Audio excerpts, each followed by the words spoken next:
Hi guys, good day to everyone and welcome back to my YouTube channel. You're watching Dan TV. And in today's video, tayo po ay magbabalik bote. Yun, para magbabalik loob lang. Hindi, balik bote po.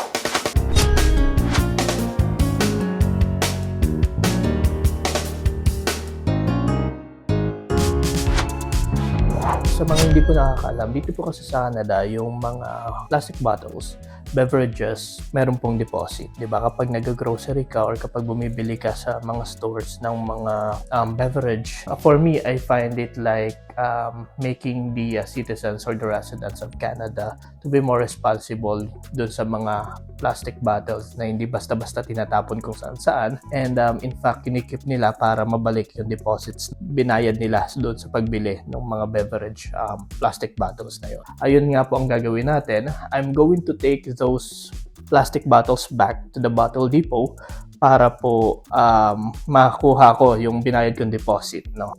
Mapapansin nyo dun sa mga resibo na binibili nyo, meron talaga doon na nakalagay Alberta deposit or beverage deposit.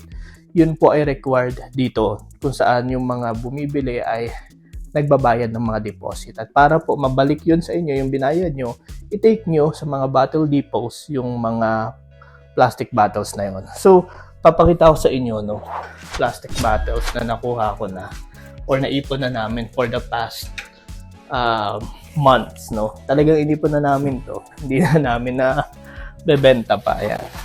Ito siya. Ayan. Dami na, oh. Actually, sa Pilipinas din, di ba? Di ba, masikip na.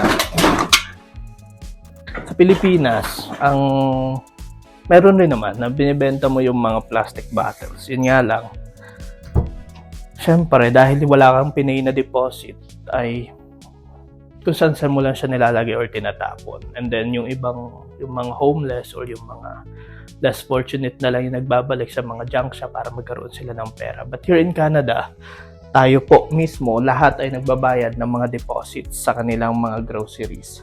And then, kung gusto mong ibalik or itapon lang, okay lang, but you will not get your deposits back. And pero kung ibabalik mo naman sa mga bottle depots, yun, mababalik din yung pera mo na binayad. It's just actually break even, pero parang nagiging responsible ka dun sa pagtapon ng mga plastic bottles at saka nakakatulong sa environment, di ba? Initiative siya.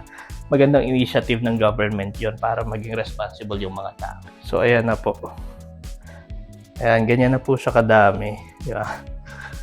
Ito na po yung naipon namin. So, titake natin siya dun sa bottle depot. So, let's go.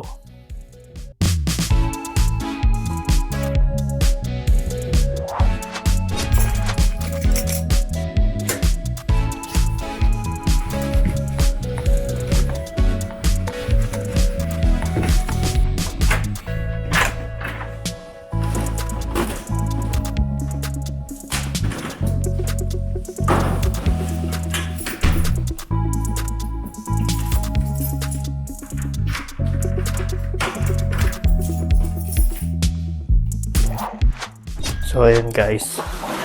Dala ko ng mahiwagang bote. So, ito tayong bottle depot. Okay. Alam mo, ang ganda na ng panahon ngayon dito sa Edmonton. Wala nang snow, di ba? Nakakatawa. Hirap kaya pag naka-snow. Lamig-lamig. Ayan, at least ngayon wala na masyado. Actually, wala na talaga. Di ba?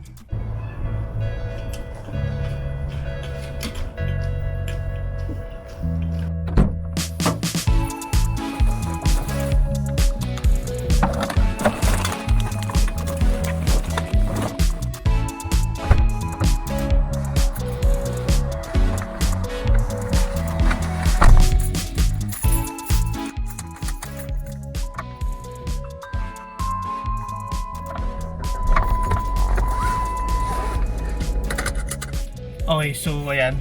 Punta na tayo ng Phone call completed. What?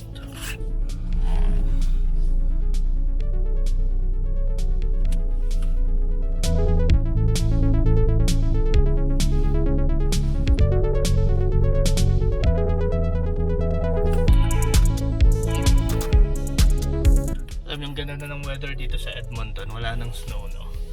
And medyo warm na yung panahon, 13 degrees Celsius na po tayo.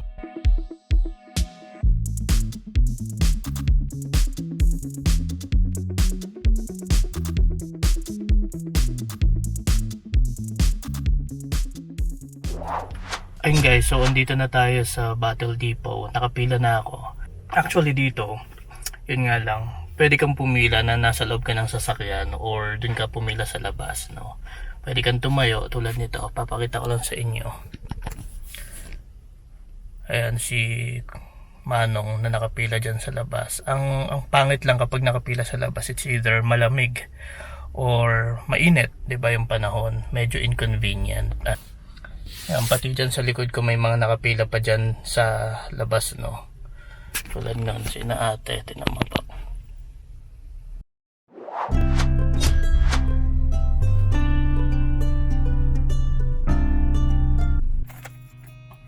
Ayan po, it's our turn na. So, let's go.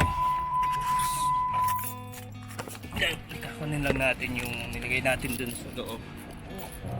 Okay. Or sa likod.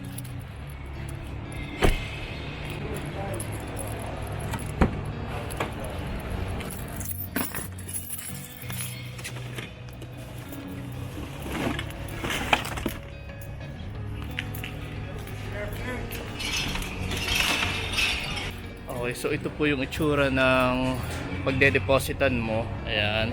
So nilagay ko na yung akin. At ito lang ako, nakapark lang ako dito sa may gilid. Tapos kinuha ko lang yung aking mga plastic bottles. Hello, how are you?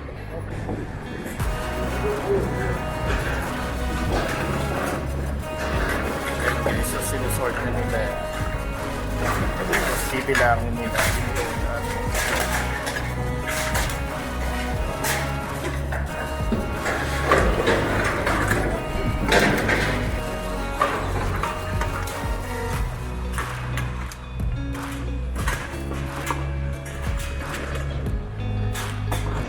Basta ni Kuya. Now let's see kung magkano ang ating kikitain. Kumusta po? Sorry? Kumusta po? Mabuti, how are you? Mabuti naman. He knows how to speak Tagalog. 9 months I've been wearing 9 months? all off YouTube. Oh, nice. I can almost carry a conversation. Oh, nice. Is that everything? That's it. Thank you. Receipt? Oh, or Hindi? No, I'm okay. Hindi? Yep.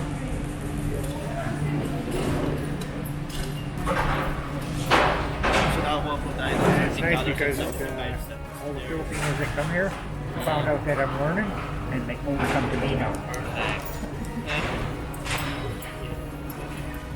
you have any wives?